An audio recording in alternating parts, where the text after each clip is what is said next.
Nós estamos numa série de mensagens cujo título é Os Segredos de Deus para a Felicidade. Eu comecei essa série quando eu comecei a falar do primeiro milagre de Jesus em João capítulo 2, quando Jesus manifesta o seu primeiro sinal, querendo nos trazer o ensinamento de que Ele manifesta a sua glória para transformar a nossa vida da água para o vinho. E o vinho, na palavra de Deus, tem o simbolismo da alegria. E eu e você sabemos muito bem como o vinho é feito, pois o vinho é feito e produz essa alegria através das pisaduras que são produzidas sobre a uva. E Jesus também se apresenta como uma videira verdadeira. E o que a palavra de Deus nos ensina é que Jesus nos traz alegria plena mediante os seus sacrifícios, porque pelas suas pisaduras nós fomos sarados. E dentro deste milagre eu tenho trazido vários ensinamentos. Eu falei sobre a importância da entrega na semana passada, e nessa noite eu queria falar com vocês a respeito da importância da consagração. Eu quero que você abra a sua Bíblia em Romanos capítulo 12.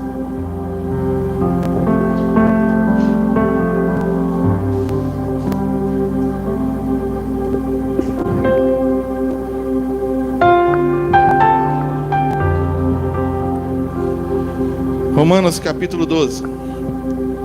Esse é um dos temas mais caros que Deus tem colocado no meu coração desde o começo do meu ministério. Essa música chama Consagrado ao Senhor, é o nome do meu ministério, do ministério que eu tinha com a Renata de adoração há 15 anos atrás. E desde então, Deus tem colocado isso no meu coração, o desejo de me consagrar a Ele. Desde quando eu escolhi lá com 12 anos, beijar a primeira pessoa que eu beijasse fosse a minha esposa, e esperar que a vontade de Deus fosse perfeita para mim. E eu esperei pela Renata, e depois quando Deus me chamou na faculdade para abrir mão de tudo e consagrar minha vida inteira para ser pastor no meio da faculdade de engenharia na UEL. E depois de um tempo, quando a gente foi ungido ao pastor no dia 27 de outubro de 2007, o tema da consagração ao Senhor tem me sido muito caro. Ao mesmo tempo eu percebo que é um tema que assusta as pessoas, mas ele é necessário. Para que o milagre acontecesse, Maria disse aos conservos: fazei tudo que ele mandar. Fazei tudo que ele mandar. Houve a necessidade da entrega e da consagração total para que Deus operasse o milagre da transformação da água do vinho e trouxesse felicidade para aquela família. Você precisa entender de uma vez por todas que é necessário que você consagre cada área da tua vida para que você experimente a vontade boa, perfeita e agradável do Senhor. E eu faço isso nessa noite rogando, implorando, como o apóstolo Paulo fez em Romanos 12, versículos 1 e 2. Rogo-vos, pois, irmãos. Rogo é uma palavra para imploro. Eu imploro a cada um de vocês que encheram essa igreja nessa noite, que apresenteis o vosso corpo como um sacrifício vivo, santo e agradável a Deus, que é o vosso culto racional. E não vos conformeis com este mundo, mas transformai-vos pela renovação do vosso entendimento, para que experimentais a vontade boa, perfeita e agradável de Deus. Acabou. Para que experimentais? Para que é uma condicional?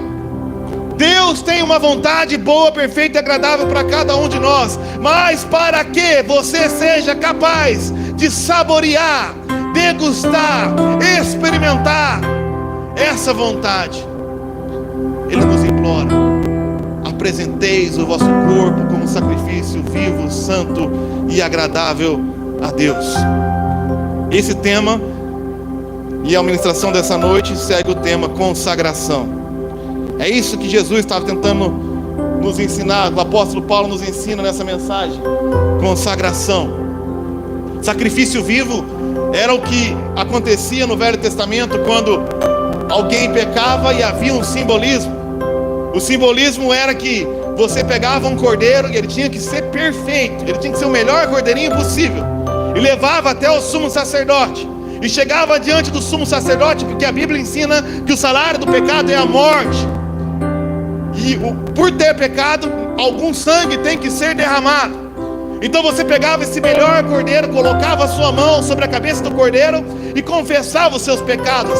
Você estava transferindo os seus pecados para o cordeiro e falava: eu adulterei, eu pequei, eu menti, e agora isso está sobre o cordeiro. E depois você se ajoelhava e olhava nos olhos do cordeiro, e ali você estava se identificando. Aquele cordeiro estava recebendo sobre ele a sua culpa. Então, diante dessa atitude, o sacerdote degolava o cordeiro na sua frente, degolava, pagava o preço do sangue do pecado, e você se tornava um sacrifício vivo. Você foi sacrificado, mas permanecia vivo. Acontece que os ritualismos da lei não eram capazes de mudar o coração de uma pessoa de dentro para fora. Ela podia apagar o preço da culpa pelo pecado, mas não podia transformar o pecador. Então, quando aprove a Deus, e foi isso que nós celebramos aqui: eis o Cordeiro de Deus que tira o pecado do mundo, pois o próprio Deus se encarnou, e como um cordeiro assumiu a minha e a sua culpa, e foi obediente até a morte, morte de cruz. E quando ele estava na cruz, mesmo sendo perfeito, ele não estava sendo amaldiçoado naquela cruz e recebendo toda a carga da ira de Deus por causa de algo que ele fez, mas por causa de algo que você fez. E o que 2 Coríntios 5,15 nos ensina é que ele morreu por todos, para que agora aqueles que estão vivos não vivam mais para si, mas vivam para ele que por nós morreu e ressuscitou. Esse é o conceito da consagração. A consagração nos ensina que sim, Deus morreu por você. Sim, você não vai mais precisar pagar o preço pelos seus pecados. Sim, você não precisa mais morrer ou ir para o inferno porque você pecou. Mas se você recebeu esse sacrifício no seu lugar, agora ele vive em você. Já está crucificado com Cristo. Agora vivo não mais eu, mas Cristo vive em mim. E agora você não vive mais para você mesmo, você vive para ele que por nós morreu e ressuscitou.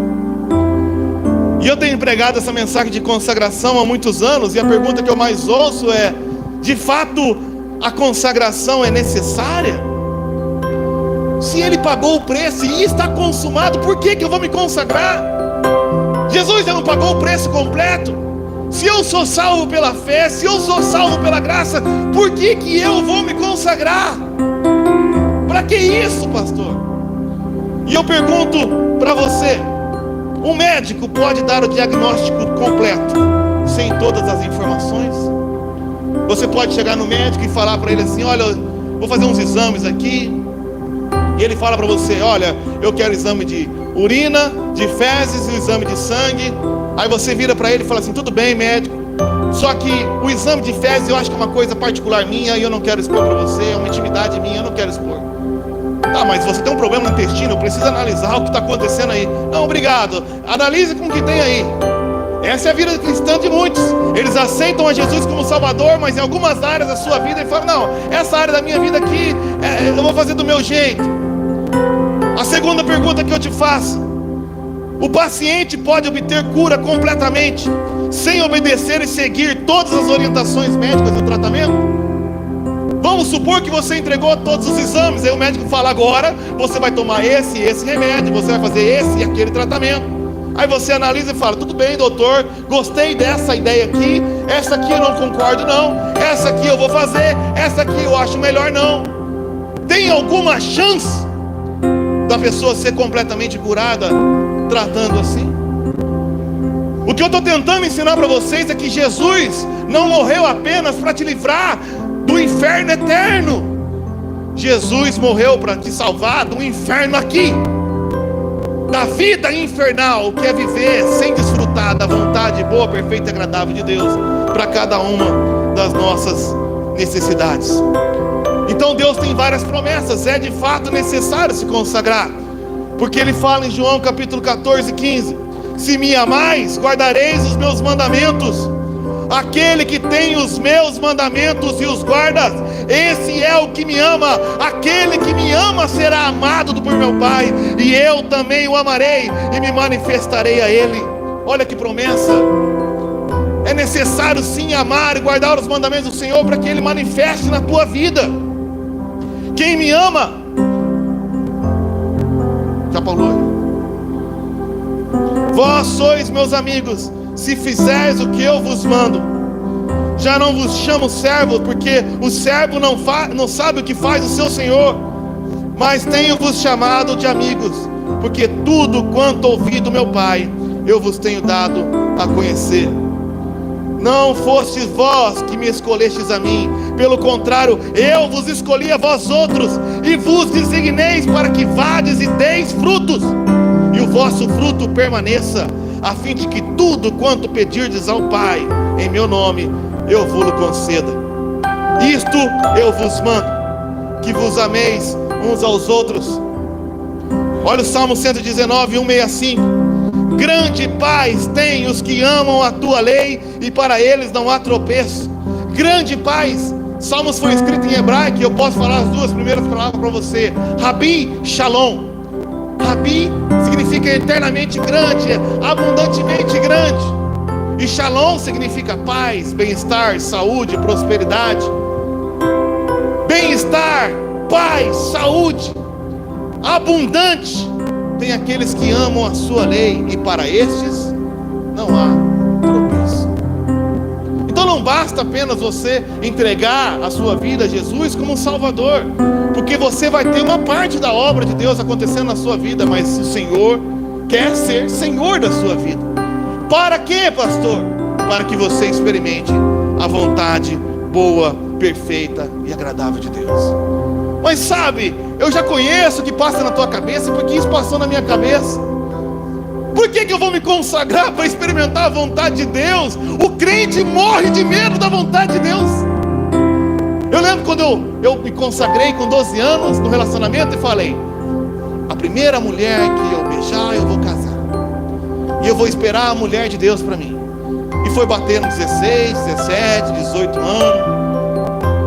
Quando eu falei isso, eu era bonito, eu tinha bastante ambição, eu fui enfeiando, o nariz foi crescendo, a sobrancelha foi engrossando, o cabelo foi crescendo, e foi misturando cabelo com sobrancelha, e foi crescendo espinha na minha cara, e eu fui parecendo o mestre Splinter da Tartaruga Ninja, aquele rato. Esse era o meu apelido. E eu comecei a pensar: meu Jesus, que bobeira que eu fiz. Devia ter aproveitado a chance de escolher uma mulher legalzinha, mas agora eu vou ter a mulher que Deus tem para mim. Eu conheço Deus, eu acho que eu conheço. Ele vai mandar uma mulher que eu vou achar uma praga, e Ele é soberano e vai fazer eu me apaixonar. Eu estou perdido. Então quer saber, eu não vou entregar não, vou começar do meu jeito. Aqui eu entrego isso aqui, mas mulher não. Medo do que Deus tinha para mim. Medo, crente morre de medo. Ele ouve aqueles testemunhos de missionário: eu entreguei minha vida para Deus, agora não tenho um par de chinelo, eu estou sofrendo. E conta aquela história, aquela lamúria, e todo mundo fica pensando: olha a vida de quem serve a Deus, olha lá, coitado, se entregou para Deus, está sofrendo. Mas irmãos, um dia eu tive a coragem, eu li esse texto e falei: a vontade de Deus é boa. Então eu não vou fazer analogia aqui, mas minha mulher também vai ser agradável. Eu vou confiar. Um dia eu fui no acampamento, irmão, eu não vou nem pedir para levantar, mas vocês já viram, que maravilha. Eu olhei aquilo e falei: Jesus, eu não sabia que já tinha feito uma dessa. Vou tentar a sorte. E não é que deu. Como não sou besta, beijei e terminei o beijo e falei assim: quer casar comigo? Eu não sou idiota, vou dar chance para ela. E ela, mais tonta ainda, falou sim. Então Deus tinha produzido, irmão. A vontade de Deus foi boa, perfeita, agradável.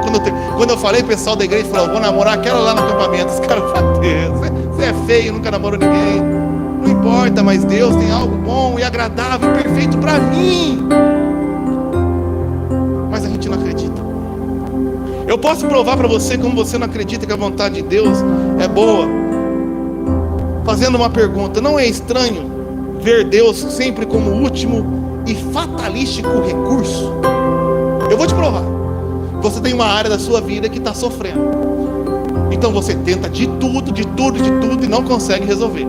Aí você chega na sua casa e conta para o seu amigo assim: cara, eu fiz de tudo, agora já era, tô quebrado, me danei, só resta Deus agora. Agora está na mão de Deus, agora é só Deus. Olha a fé. Agora é só Deus, agora já era, agora está na mão de Deus. Agora que está bom, meu amigo. Ruim quando estava na tua mão, agora está na mão do teu Pai. Será que é tão difícil de acreditar nisso? Salmo 100, versículo 4 diz assim: entrai por tuas portas com ações de graças, e nos seus átrios com hinos de louvor. Rendei-lhe graças e bendizei-lhe o seu nome, porque o Senhor é bom, e a sua misericórdia dura para sempre, e de geração em geração a sua fidelidade. Jeremias capítulo 29, 11 diz: eu sei que pensamentos tenho a vosso respeito, diz o Senhor, pensamentos de paz e não de mal, para vos dar o fim que desejais. Então me invocareis e passareis a orar a mim, e eu vos ouvireis. Buscar-me-eis e me achareis, quando me buscar de todo o vosso coração, e sereis achados de vós, diz o Senhor, e farei mudar a vossa sorte. Mateus 7, versículo 11: ora, se vós que sois maus sabeis dar boas dádivas aos vossos filhos, quanto mais vosso Pai que está nos céus dará boas coisas aos que lhe pedirem. Mas Deus prova o seu próprio amor para conosco, pelo fato de ter Cristo morrido por nós, sendo ainda pecadores. E aquele que não poupou o seu próprio Filho, antes por todos nós o entregou, porventura não nos dará graciosamente Ele todas as coisas? Será que você é mais amável do que Deus? Uma vez um pastor estava com uma mulher, e ela tinha adotado uma criança, uma senhora muito rica, e ela adotou uma criança carente, e ela cobria aquela criança.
Diante de Deus,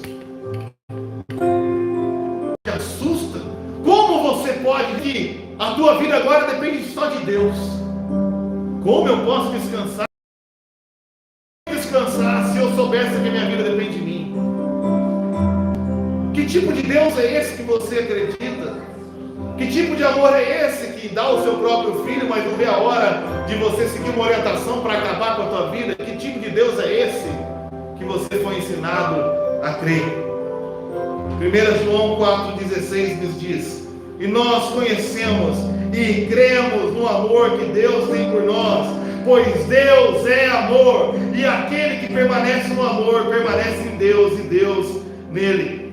E no amor não existe medo, antes o perfeito amor lança fora todo medo. Ora, o medo não produz tormento, logo aquele que teme não é aperfeiçoado no amor.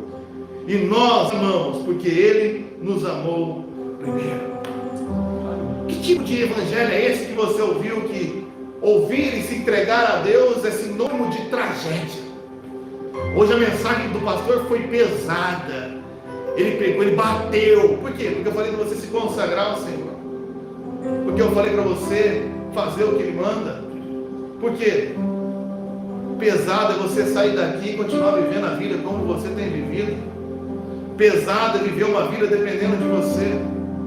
pesado é ter vencedor em algumas áreas, extremamente derrotado em outras. Leveza é descansar em Jesus, que disse: vinde a mim, todos vós que estáis cansados e sobrecarregados, e eu vos aliviarei, e achareis descanso para vossas almas, quando aprenderem de mim, pois eu sou manso e humilde de coração. Isso é uma troca justa. Olha, eu pego a tua vida miserável e entrego a minha vida santa. Agora você entrega essa vida derrotada e eu te entrego a vitória. É que nem chegar aqui e pegar o meu carrinho velho, falar: tá, vamos fazer uma troca, eu te entrego meu carrinho e você me dá a tua BMW. É isso que Deus está propondo para você, uma troca. Uma troca, onde Ele passa a viver através de você, e que você agora, incluído nele, passa a experimentar a sua vontade boa, perfeita e agradável. E se você por acaso foi convencido pela palavra de Deus a se consagrar, tem essa pergunta então: o que de fato é então consagração, pastor? Será que consagração é um ato de ficar jejuando sem comer? Será que consagração é ficar andando de joelho até Aparecida, não sei aonde? Será que consagração agora é vestir tal roupa ou falar de tal maneira? O que é consagração, pastor? Do que você está falando? Consagração é um ato de total entrega e rendição ao Senhor, movido pela fé, e que tem como consequência natural obediência e santificação. Consagração é você chegar pela fé e falar: Senhor, essa área da minha vida eu não tinha entregado, mas agora essa área é tua. Eu tenho pregado essa mensagem há 15 anos, e tem áreas da minha vida que até hoje eu não tenho experimentado a vontade boa, perfeita e agradável de Deus. Eu vou dizer para você por quê. Quando eu fiquei meditando nessa mensagem nessa semana, eu percebi que áreas da minha vida, algumas áreas da minha vida, eu ainda fazia do meu jeito, e por fazer do meu jeito, eu tenho sofrido coisas que eu não precisava ter sofrido. Então nessa semana eu virei para Deus no meu quarto e falei: Senhor, essa área aqui, ó, eu tenho feito como eu quero, mas nessa noite eu entrego ao Senhor. É um ato de fé. Só isso. É isso. Eu entrego. Essa área, o jeito que eu lido com o meu casamento, agora é teu. Só isso, pastor. É isso. E o que vai acontecer? Naturalmente você vai ser transformado. Entrega e faz o que Ele manda. É parar de tentar fazer. É parar de confiar em si e passar a confiar nele. Perdoa o inimigo. Não, tá bom, vou tentar. Perdoar. Mas o problema é que parece tão simples, irmãos, que gera um impasse no nosso coração. Um grande impasse. Esse impasse Paulo relatou no livro de Romanos, capítulo 7. Pois ele disse assim: sei que nada de bom habita em mim, isto é, na minha carne, porque tenho o desejo de fazer o que é bom, mas eu não consigo realizar. Pois o que eu faço não é o bem que eu desejo, mas o mal que eu não quero fazer, esse eu continuo fazendo. Ora, se faço o que eu não quero, já não sou eu quem faz, mas o pecado que habita em mim. Assim, encontro esta lei que atua na minha vida, pois quando quero fazer o bem, o mal está junto a mim. Pois no íntimo do meu ser tenho prazer na lei de Deus, mas vejo outra lei atuando nos membros do meu corpo, guerreando contra a lei da minha mente, tornando-me prisioneiro da lei do pecado que atua em meus membros. Miserável homem que eu sou, quem me libertará do corpo sujeito a essa morte? Que miséria! Eu quero fazer direito, mas eu não consigo. Eu quero melhorar essa área, mas eu não consigo. Eu desejo, mas eu não consigo. Miserável homem que sou, quem me livrará desse corpo? Ele responde: graças a Deus por Jesus Cristo. Graças a Deus por Jesus Cristo. É Ele. É Ele. É Ele. Eu queria vir aqui nessa noite e pegar uma marreta e dar na tua cabeça para abrir e colocar na tua cabeça o seguinte: é Deus quem faz. É Deus. Você precisa precisa acreditar que Deus vai fazer. Porque você não tem condições nenhuma, não tem condições nenhuma. Graças a Deus por Jesus Cristo. Nós estudamos nessa manhã a reforma. E o texto diz, e o Lutero falou, sola fide. Como que você consegue? Só pela fé. Sola gratia. Como que você consegue? Só pela graça. Como eu vou conseguir isso? Sola Cristo. E por fim ele termina, sola Deo glória. Só pela fé, só pela graça, só por Cristo. Porque quando acontecer, sola Deo glória. Somente a Deus a glória. Somente a Deus a glória. Então eu venho com uma pergunta. E vou te dar 3 respostas para encerrar. Quem me garante de fato que eu estou consagrado ao Senhor? Quem me garante que eu vou conseguir viver essa vida em consagração? E quem me garante que eu vou permanecer nela até o fim? Quem? Eu vou te responder. Primeira coisa que você tem que entender: a consagração é uma oferta, um ato de entrega a Deus. E uma vez feito, não pode ser revogado. Você tem que entender sobre a quem você está entregando. A Bíblia deixa muito claro que quando Deus recebe algo, Ele não aceita de volta. Ele não aceita devolução. Você pode ler comigo em Levíticos capítulo 27, versículo 28. Todavia, nada que um homem possua e consagre ao Senhor, seja mesmo um homem, seja um animal, seja terra de sua propriedade, nada poderá ser vendido ou resgatado. Não pode mais ser resgatado. Todas as coisas assim consagradas ao Senhor são santíssimas ao Senhor. Entregou, já era, é de Deus. Lembra de Acã quando tentou pegar o que era consagrado? Não pode, não tem devolução.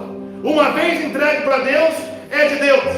O dono não poderá retirar os bens dentre os ruins, nem fazer qualquer troca. Se fizer alguma troca, tanto o animal como o substituto se tornarão consagrados ao Senhor e não podem ser resgatados. Você sabe o que a Bíblia está ensinando? Uma vez que você consagra a sua vida para Deus, Ele não aceita de volta. Não tem devolução. A pessoa entregava uma oferta, ia na igreja, está aqui. Talvez pelo emocionalismo, talvez por algum motivo, por barganha, seja lá o que for. Depois ela chegava e falava assim, eu quero de volta. Não. Porque não está baseado na dignidade de quem entregou. A consagração está baseada na dignidade de quem recebeu. Não é santíssimo pelo estado de espírito do ofertante, mas pela santidade de Deus que recebe.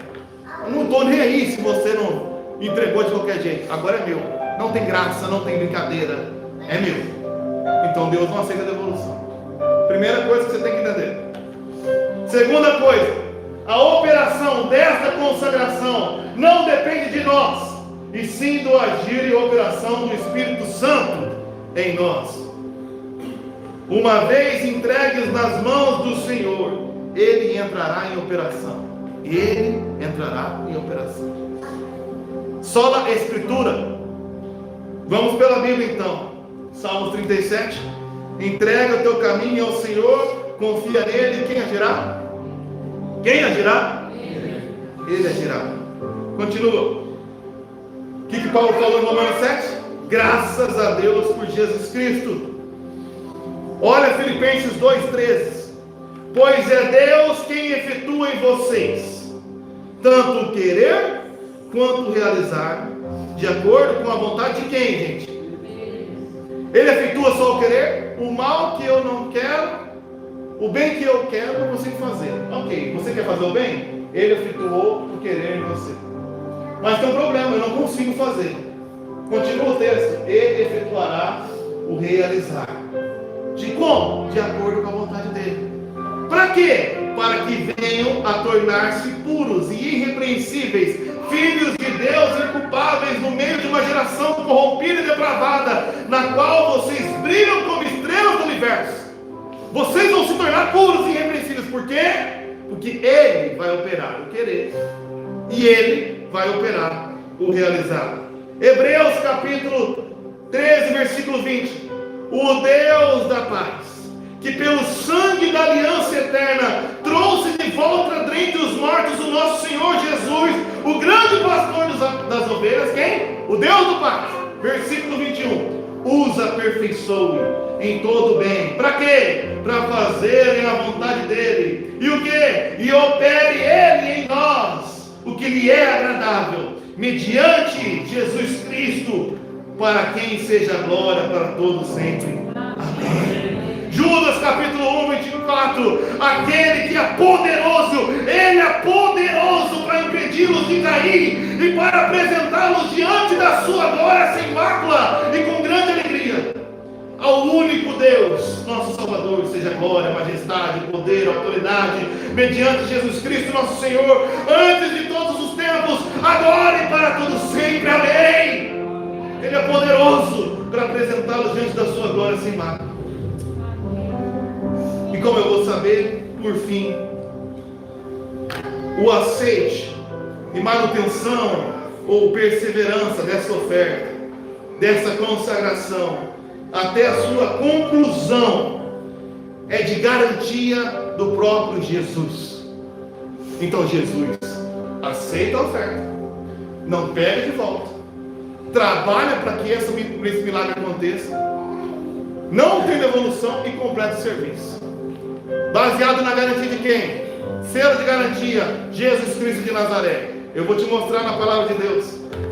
Hoje eu estou lendo 21 textos aqui. Desculpa a extensão, mas eu creio que é importante.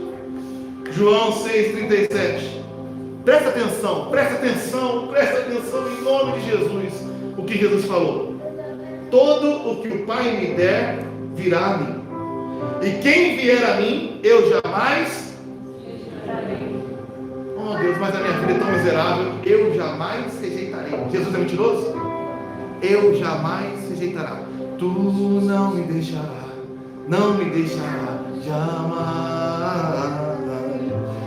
Tu não me deixará, não me deixará jamais. Pois eu desci do céu, não para fazer a minha vontade, mas para fazer a vontade daquele que me enviou. E esta é a vontade daquele que me enviou, que eu não perca nenhum dos que ele me deu, mas os ressuscite no último dia. Aleluia. João 10, 28. Eu lhes dou a vida eterna, e eles jamais perecerão. Quando perecerão? Jamais. Ninguém os poderá arrancar da minha mão. Quem pode arrancar você da mão de Deus? Você é alguém? Então você não pode arrancar você mesmo. A oferta foi dada. Ninguém.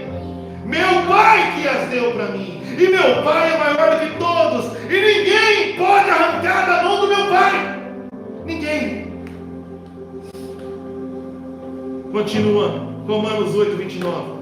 Pois aqueles que de antemão conheceu, a esses predestinou para quê? Para serem conforme a imagem do seu Filho. Sim, Ele predestinou você para ser transformado à imagem do seu Filho, a fim de que Ele seja primogênito entre muitos irmãos.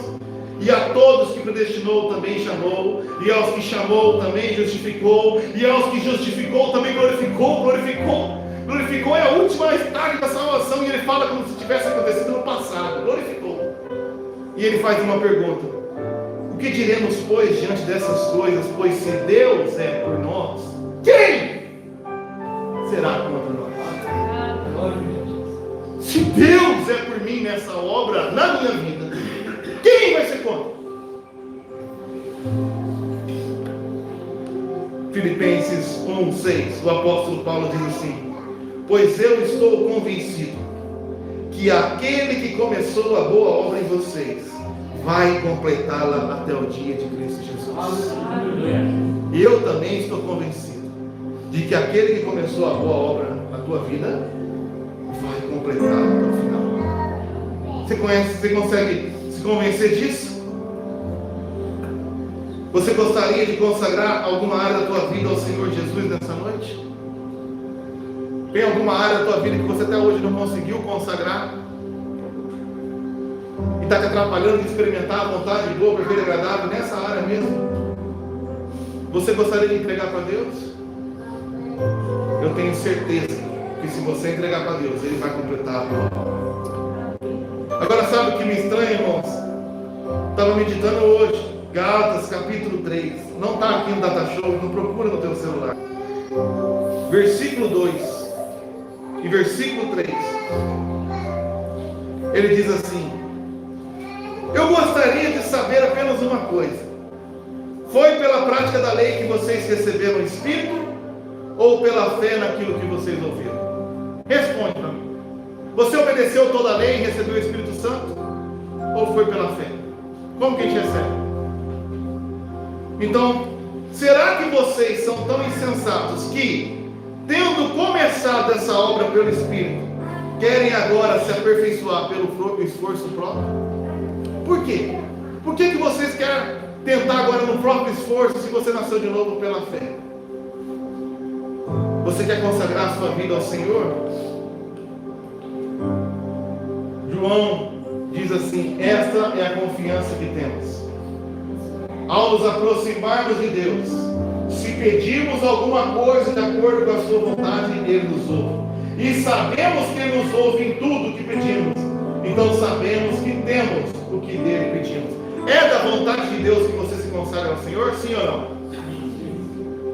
Então o texto diz: sabemos que já temos, porque é da vontade dele. Você está conseguindo entender? Não é sobre o que você tem que fazer a partir de hoje, mas sobre em quem você precisa confiar e descansar, que fará. Entrega teu caminho ao Senhor, confia nele e Ele fará. Ele fará sobressair a sua justiça como o sol do meio-dia. Então descansa no Senhor. Ele é fiel para completar a boa obra que começou. Ele operou no seu querer, por isso você está aqui nessa noite. Ele vai operar o realizar, Ele vai completar a boa obra. E você vai experimentar a vontade boa, perfeita e agradável do Senhor.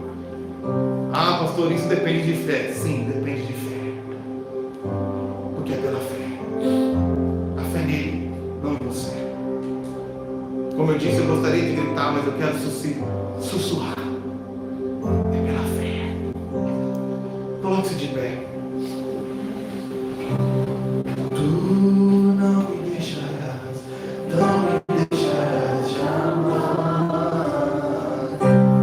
Tu não me deixarás, não me deixarás jamais. Tu não me deixarás, não me deixarás jamais. Tu não me deixarás, não me deixarás jamais.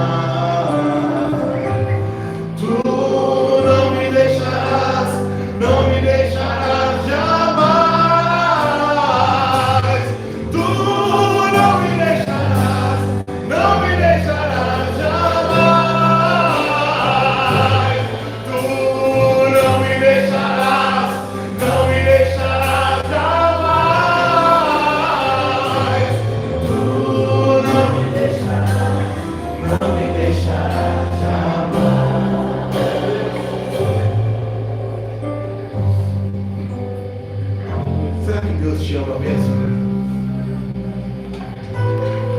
Olha, pode ser que alguém morra por um justo ou por um amigo, mas Deus prova do seu amor por nós, morrendo por nós, quando nós éramos ainda pecadores. E se vós que sois maus sabem dar boas coisas aos vossos filhos, entrega teu caminho ao Senhor, porque Ele nos dará aquilo que você necessita para encontrar a felicidade. É necessária uma transformação na sua vida da água para o vinho. Sim. Sendo como você é, você vai parar onde você tinha chegado. Mas para experimentar a vontade boa, perfeita e agradável, primeiro você tem que acreditar que ela é boa, porque Ele é bom. E segundo, você precisa entregar a sua vida ao Senhor. Eu posso te dizer, nesses 15 anos, não há um minuto da minha vida que eu me decepcionei com aquilo que eu entreguei nas mãos do Senhor, mas eu tenho muitas decepções com aquilo que eu mantive na minha mão. Tudo aquilo que eu fiz como o Senhor me orientou, eu não tenho nada para me queixar. Mas aquilo que eu mantive na minha mão, eu só tenho lamento e arrependimento. Mas nessa noite eu convido você, entrega o teu caminho ao Senhor, pois Ele é bom, Ele é bom, Ele é bom, e Ele é perfeito, e Ele é poderoso, e Ele vai completar a obra na tua vida, e você vai passar a experimentar aquilo que olhos não viram, ouvidos nem ouviram, nem jamais penetrou no coração de homem algum, porque Deus é poderoso para fazer infinitamente mais além do que você pede ou pensa, segundo o poder dele que opera